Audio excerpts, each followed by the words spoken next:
विद्यार्थ्यांनो, आज आपण ऑनलाईन शिक्षण घेणार आहे. इयत्ता 12वी विषय पाली. मी प्राध्यापक दत्ता खडसे. आज मी तुम्हाला पहिला पाठ संगमासंगी सूक्त या पाठाविषयी माहिती सांगणार आहे. प्रस्तावना. प्रस्तुत पाठ्यघटक इतिवृत्तक या ग्रंथातून घेतला आहे. यात संघाचे अर्थात कौटुंबिक, सामाजिक, आर्थिक, धार्मिक, राष्ट्रीय एकता व एकात्मता इत्यादीचे महत्त्व सांगितलेले आहे. या पाठ्यघटकामध्ये संघाची एकता बहुजन हितार्थ सुखकारक असते हा संदेश दिलेला आहे. कारण तथागताचा संघ हा बहुजनाच्या हितासाठी, सुखासाठी, कल्याणासाठी, लोकांवर अनुकंपा करण्यासाठी आहे.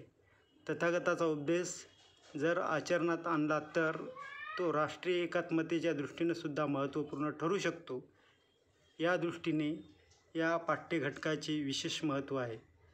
भारताचे सार्वभौमत्व, एकता व एकात्मता उन्नत ठेवणे व त्यांचे संरक्षण करणे या पाठामध्ये सांगितलेले आहे. प्रथमतः मी तुम्हाला पाली भाषेमधून सांगणार आहे व नंतर त्याचा मराठी अनुवादसुद्धा सांगणार आहे. तर विद्यार्थ्यांनो, परीक्षेच्या दृष्टीनं हा पाठ अतिशय महत्त्वपूर्ण आहे. त्यामुळे आपण एकाग्र चित्ताने हा पाठ समजून घ्यावा. उत्तंग एतं भगवा उत्तम रहता ती मे सुत्तंग एक धम्मो भिक्कवे लोक अपजमानो उपजती बहुजन हिताये बहुजन सुखाये बहुना जनस्य अर्थाये हिताये सुखाये देव मनुष्यानं. असे मी ऐकले. तथागत म्हणाले, भिक्षूंनो, लोकांमध्ये एक गोष्ट उत्पन्न होत असते. ती बहुजनाच्या हितासाठी, बहुजनाच्या सुखासाठी, देव व मनुष्याच्या हित व सुखासाठी प्राप्त होते. कोणती एक गोष्ट?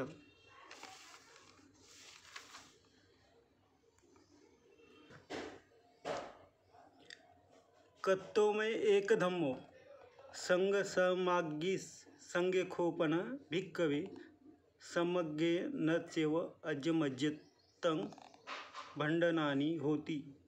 नच अजमज्जतं परिभाषा होती. नच अजमज्जतं परिखोपा होती. नच अजमज परिजना होती. तथ अपसान चेव पसदती पस्सानं च भियो होती ती. याचा अर्थ असा आहे की संघाचे एकत्रीकरण. भिक्षूंनो, संघाने एकत्र राहिल्याने परस्परातील वादविवाद, भांडण, कलह होत नाहीत.